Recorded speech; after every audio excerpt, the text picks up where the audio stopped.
Jadi gini, yang namanya resign atau mengundurkan diri itu adalah hak karyawan, bukan kewajiban karyawan, gitu.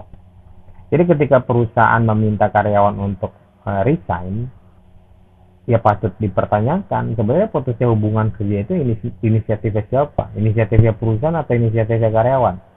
Kalau yang namanya resign, mengundurkan diri, putusnya hubungan kerja itu inisiatif dari karyawan. Kalau inisiatifnya dari perusahaan, ya namanya PHK, gitu ya. Jadi sekali lagi yang namanya resign, mengundurkan diri, itu adalah inisiatif karyawan dan itu adalah sebuah hak, bukan kewajiban. Terserah karyawan nih, mau mundur atau mau mengundurkan diri atau tidak. Bagaimana kalau perusahaan meminta karyawan mengundurkan diri? Terserah karyawan. Ya, ketika misalnya perusahaan menyodorkan surat resign untuk ditandatangani oleh karyawan, ya terserah karyawannya apakah dia mau tanda tangan atau tidak tanda tangan, gitu. Tentunya yang memotivasi dan yang melatar belakangi kondisi itu kemungkinan banyak ya. Misalnya gini, misalnya karyawan melakukan kesalahan berat di perusahaan. Ya, katakanlah misalnya karyawan melakukan fraud atau penggelapan uang atau penggelapan barang milik perusahaan. Kemudian karyawannya dipanggil oleh HRD, dikasih pilihan. Kamu mau mengundurkan diri atau mau saya laporkan ke polisi? Anda sebagai karyawan akan pilih yang mana? Gitu. Karena penggelapannya misalnya sudah terbukti dengan sangat jelas misalnya. Ya, misalnya terbukti karyawan melakukan penggelapan barang atau uang gitu. Kemudian disodorkan dua pilihan, mau dilaporin polisi atau mengundurkan diri. Karena mungkin dengan pertimbangan bahwa mengundurkan diri itu ya masih lebih baik dan lebih aman lah buat karyawan gitu daripada langsung dilaporin ke polisi kan, ya kan. Karena kalau dilaporin ke polisi dan buktinya sudah jelas, ya kan karyawannya akan dipenjara nanti, gitu. Ya jadi terserah terserah karyawannya, tergantung dari kebijakan karyawannya, karena semua kondisi itu pasti ada latar belakangnya, ada motivasi.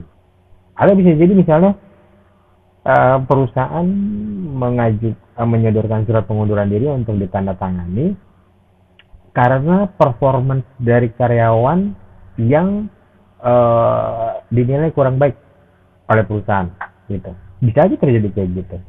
Ada bisa juga karyawannya merasa enggak kok performance saya baik kok, gitu. Perusahaan aja yang melihatnya tidak baik. Mungkin karena informasi-informasi yang tidak diketahui, ya kan. Nah ini juga punya penyelesaian yang berbeda, ya. Kebijakannya, keputusannya juga berbeda. Ya, karena di sini ada pertentangan pada akhirnya kan antara perusahaan dan karyawan masalah performa karyawannya. Ya karyawannya bisa aja misalnya mencatatkan ini sebagai perselisihan ke Disnaker, bisa aja seperti itu, melaporkannya ke Disnaker, bisa aja kayak gitu. Jadi bagaimana tindakan perusahaan, tindakan karyawan seharusnya ketika disodorkan surat pengunduran diri, ini tergantung kebijakan dari karyawan yang bersangkutan. Apakah mau tanda tangan atau tidak tanda tangan. Jadi karyawannya harus melihat latar belakangnya juga. Kenapa itu sampai terjadi? Apakah karena ada ancaman bahwa karyawannya itu melakukan kesalahan sebegitu beratnya, semisal fraud tadi yang mengakibatkan dia bisa aja dikenakan pidana, ya. Tentu ini keputusannya akan berbeda dengan ketika misalnya diminta resign karyawan ini karena masalah performa, gitu. Atau mungkin ada masalah-masalah lainnya, ya. Jadi tergantung dari latar belakang munculnya draft pengunduran diri yang harus ditandatangani itu. Tapi apapun itu, ya kembali lagi pada prinsipnya, pada dasarnya yang namanya mengundurkan diri adalah hak dari karyawan, dan bukan kewajiban. Sehingga ketika karyawan itu diminta untuk mengundurkan diri, ya terserah karyawan ya untuk membuat keputusan. Dan tentunya keputusan karyawan ini tergantung dari latar belakang tadi, gitu. Poinnya itu, jadi perusahaan tidak bisa memaksa karyawan untuk mengundurkan diri. Kalau misalnya katakanlah posisinya win-win lah ya, win-win, di mana perusahaan meminta karyawan untuk mengundurkan diri karena dinilai performa karyawannya itu tidak sesuai dengan ekspektasi perusahaan. Sementara di sisi lain karyawannya merasa performanya baik-baik aja, gitu. Sudah sesuai dengan apa yang diharapkan, gitu. Nah ini kan bisa dibilang terjadi perbedaan pendapat, terjadi perselisihan di mana kondisinya win-win, ya kan.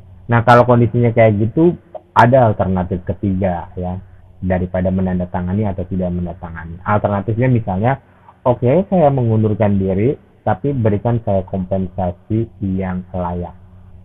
Bisa aja kayak gitu, gitu. Ya jadi pertimbangannya cukup banyak ya ketika disodorkan surat pengunduran diri oleh perusahaan untuk ditandatangani. Pertimbangannya cukup banyak, tergantung dari latar belakangnya, tergantung argumentasi masing-masing, gitu. Tapi yang jelas dasarnya aja dulu yang perlu dipahami. Dasarnya adalah yang namanya pengunduran diri itu adalah hak karyawan dan bukan kewajiban, sehingga perusahaan tidak wajib untuk memaksa karyawannya untuk mengundurkan diri. Poinnya itu.